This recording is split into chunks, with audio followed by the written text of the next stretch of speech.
Waalaikumsalam warahmatullahi wabarakatuh. Okay, thanks to Allah. Give us another blessing. And then, yes, we are going to talk about Muhammad.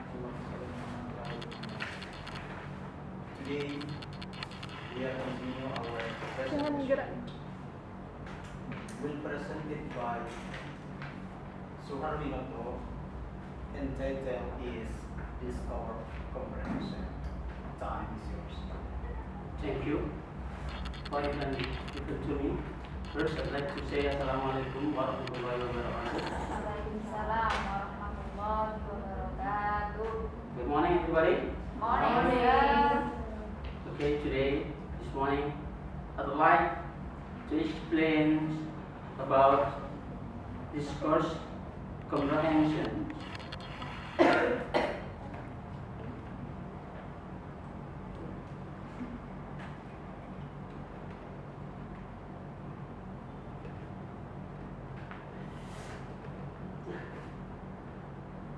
The first term, what is discourse? Discourse is a long and serious treatment of a subject, whether it is in spoken or written language. It is very simple and easy to understand what is discourse. And I see that the vocabulary is commonly used, highly frequently used. Discourse is long and serious treatment. Treatment is like a behave. What you behave for a topic. What do you do with a topic? Treatment. I repeat once more. Discourse is a long and serious treatment of a subject, whether it is in spoken or written language. And then the second term is comprehension. Comprehension is a deep understanding of a topic. A deep understanding of a topic. Is it clear? Comprehension. Yes.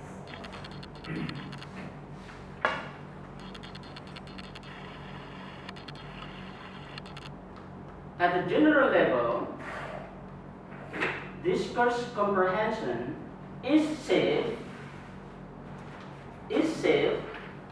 by discourse genre. Genre means model type.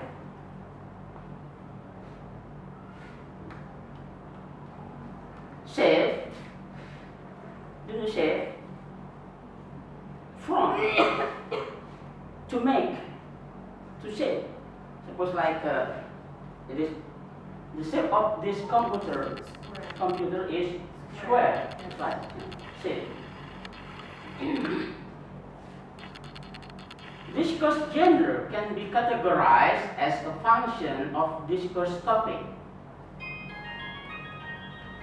Formally, to delivery system or deliver system, or an author or speaker goals and intention. Intention means what do you mean by the topic? What you get from the topic?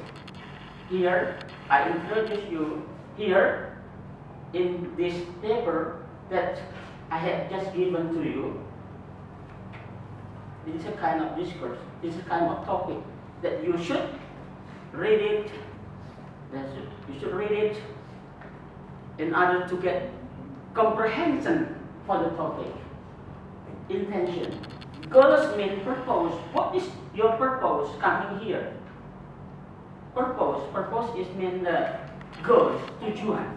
Yes. Something like this.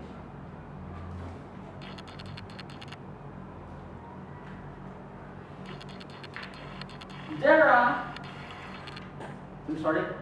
three of the most well-studied genres are, you can see the example, some example here in this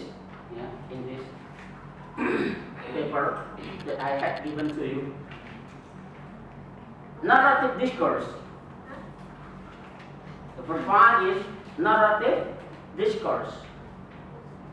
Narrative discourse is narratives have often been associated with fiction or non-fiction. So narrative can be fiction or non-fiction. Suppose that fiction is like tale or folktale. You get what my point? And then non-fiction suppose like historical of place, something like that.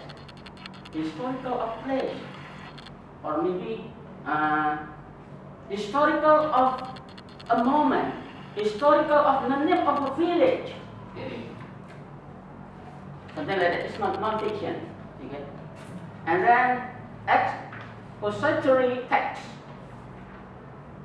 Expository texts are usually produced with the goal of explanation or persuasion of subjects. You are persuaded to understand what is the discourse. You guide the discourse to understand what is the topic. Jadi seolah-olah Anda itu terdorong, dibujuk untuk bisa memahami, to understand the discourse. And the example you can read in this paper. And then number 3, procedural discourse. Usually, procedural discourses are also associated with some explanations and usually structured a set of directions for completing or doing certain activities.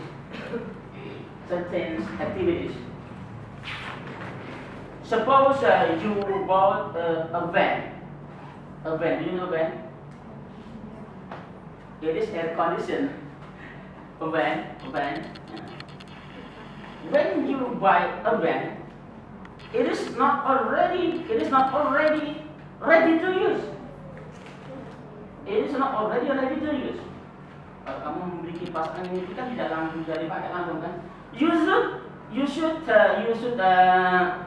what we call you should see the direction, explanation. Right? You should see the direction or explanation how to make the fan is ready to use. Is it clear? Okay, thank you very much. And you are not necessary to ask me later. And then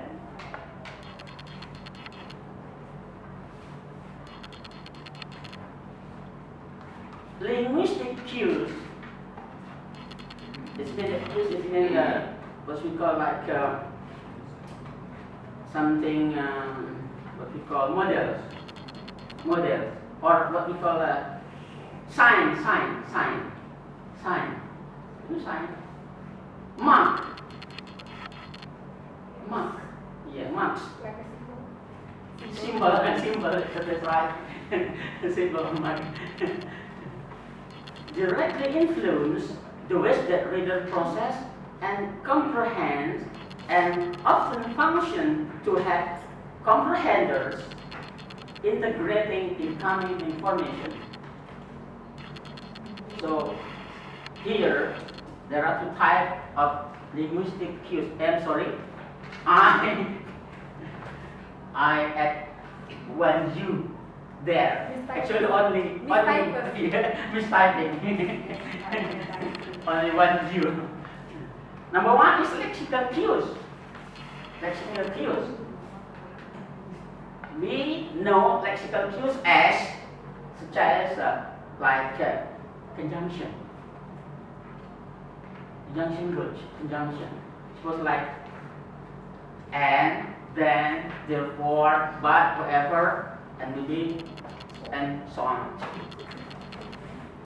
And then number 2 is structural cues. Suppose like pronouns. Suppose like Woody is my son. He is 18 years old. He is pronoun. Right? He is pronoun. Or direct or indirect sentences. Ini direct and indirect sentences. Kalimat langsung atau tidak? That's right. This on the cues, structural cues. And then background knowledge affects comprehension of discourses. Of course, everybody has different background knowledge. That's right. More you have background knowledge,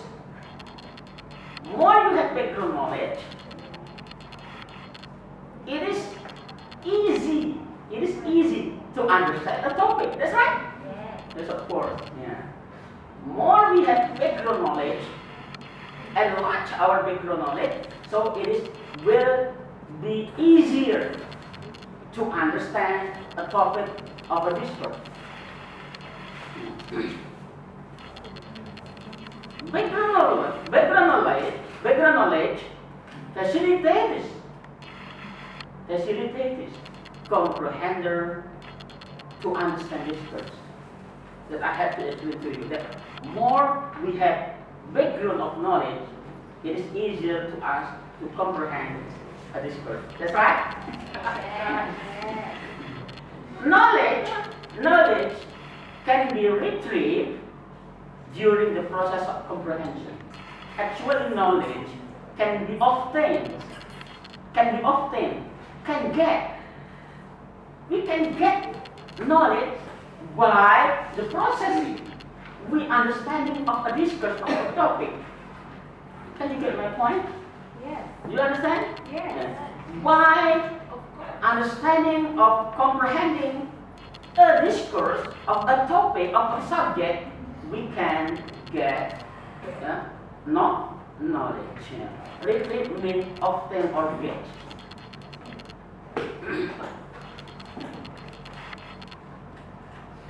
The most basic purpose of discourse is to convey information about a state of affairs in the real or a fictional world.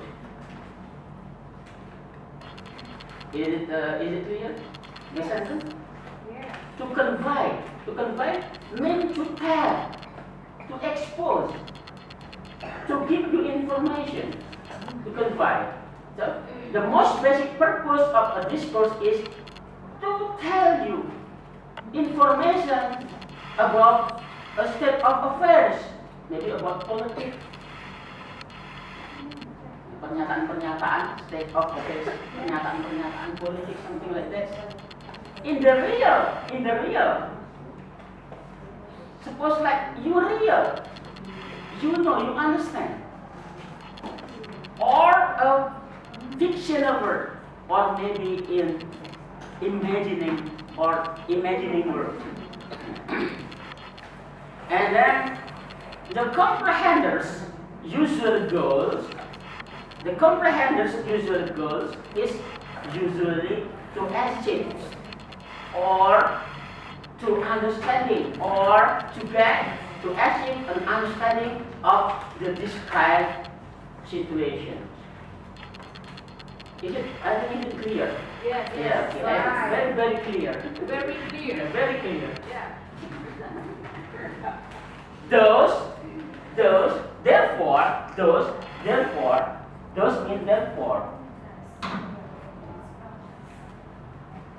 Situation models are considered central to comprehension. Therefore, you should comprehend the situation models. In order, you understand, you comprehend the discourse.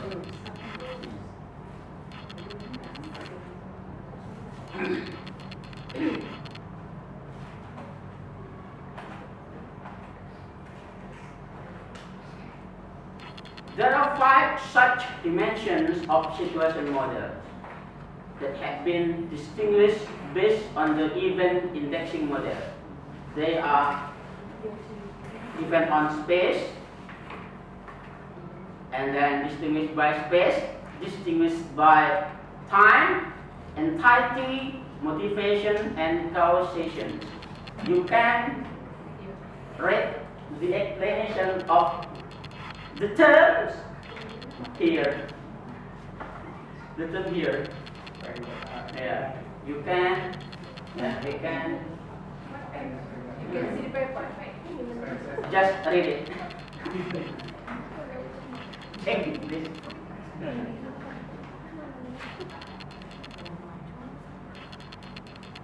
I'm sorry. Suggestion.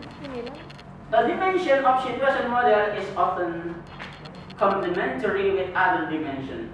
So it is combining. It is combining between distinguished space, time, entity, motivation, and causation could be combined. Complementary. Complementary is saling melengkapi. Saling melengkapi. Something like that. And then the immersed experiencer is the way experiencer to engage wholly or deeply comprehension involving the dubbing of the memory system of the brain system. You see what is the meaning of the sentence? Could I explain to you? Everything we act, everything we pitch, everything we pick, every word throw out our tongue, yes, is common by our brain. It's common by our brain. That's right? That's right? Yeah. That's the explanation. Berapa menit dah? That's okay? Okay. If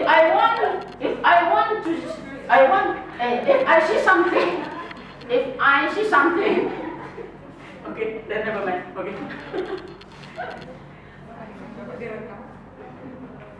A conclusion. Okay, this comes to conclusion. Good presentation. Discourse comprehension is an essential and complex human endeavor with efforts, trial, involving process and mechanism, including our brain. Mechanism including our brains associated with general cognition. That's the conclusion. Is it clear? Yes. Yeah, that's right. It's very clear. Before I end my presentation today, I give you a riddle. This is a riddle.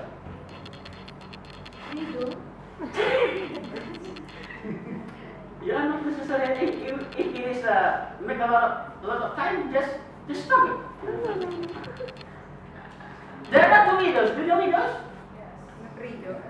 Widows? Yes. No. Do you know widows? Have you come a widow? Not yet, because you haven't married yet. Have you been married? Yeah. Oh, okay. How about you? Not yet. Someone who lost their husband, we call widow. Okay, that's right? Widow. There are two widows. Both have two daughters. They will go to Jakarta by train from Surabaya. Then they buy tickets at a ticket counter. But they only buy 5 tickets. However, they must arrive to Jakarta tomorrow. What should they do? Do you understand in Indonesia? Suppose I like to translate in Indonesia. No? Nothing? This is my reader. Because I open my presentation today, I give you a reader, and then this is my reader.